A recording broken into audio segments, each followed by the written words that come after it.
மக்கள் போராளி தமிழ் புலிகளின் கட்சிகளின் தலைவர் வழக்கறிஞர் நாகை திருவள்ளுவன் அவர்களை பொய்யான வழக்கிலே தொடர்ச்சியாக தமிழகம் முழுவதும் பொய் வழக்குகள் போட்டு தொடர்ச்சியாக சிறையில் அடைத்துக் கொண்டிருக்கிறது தமிழக காவல்துறை. அந்த காவல்துறையின் தமிழக அரசின் நடவடிக்கைக்கு சம்மட்டி அடிக்க கொடுக்கும் விதமாக தொடர்ச்சியாக நீதித்துறை அவர் மீதான வழக்குகளிலே உண்மை இல்லை என்று கருதி ரிமாண்டை எல்லாத்தையும் ரிஜெக்ட் பண்ணியிருக்காங்க. இன்றைய தினம் சந்தையூர் வழக்கில் ஒரு வருஷத்துக்கு முன்னாடியே நடந்த போராட்டம் அது. அந்த போராட்டத்தில் ஒரு எஃப்ஐஆர் இவர் பேர் இல்லாமல் போட்டு வச்சிருக்காங்க. எஃப்ஐஆர்ல அவர் பேர் கிடையாது, அந்த வழக்கு இருக்குதே அவருக்கு தெரியாது. ஒரு வருடம் கழித்து விசாரணை முடிந்து குற்றப்பத்திரிகை தாக்கல் செய்த பின்பு அவரை வேண்டுமென்றே அலக்களிக்கும் விதமாக இன்றைய தினம் இன்றைக்கு பேரையூர் கொண்டு வந்திருக்கிறார்கள்.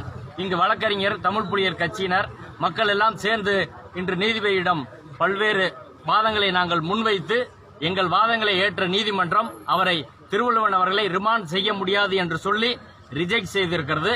இதற்கு காவல்துறை வெட்கப்பட வேண்டும்.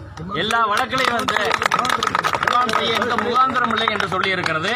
ஒரு வருஷம் கழிச்சு அரெஸ்ட் பண்ண வேண்டிய அவசியம் என்ன, தேவை என்ன இருக்கிறது? அதுக்கு நீதிமன்ற கேள்விக்கு தமிழக அரசினால் பதில் சொல்ல முடியவில்லை. தமிழக அரசின் வழக்கறிஞர்கள் காவல்துறையால் பதில் சொல்ல முடியவில்லை.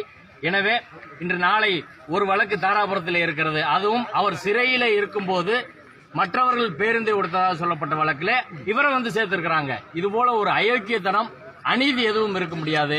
இது உள்ளாட்சி தேர்தல் நடைபெற இருக்க சூழ்நிலையிலே தமிழ் புலிகள் கட்சிகளை முடக்க வேண்டும் என்ற நோக்கத்திலே ஒரு சாதி வன்மத்தோடு தமிழக அரசு செயல்படுகிறது. எனவே தமிழக அரசை, OPS, EPS வன்மையாக வழக்கறிஞர்கள் நாங்கள் கண்டிக்கிறோம். திருவள்ளுவனை உடனே விடுதலை செய்ய வேண்டும் என்று கோருகிறோம். இல்லாவிட்டால் வழக்கறிஞர்களும் மக்களும் இணைந்து பல்வேறு போராட்டங்களை தொடர்ச்சியாக நாங்கள் முன்னெடுப்போம்.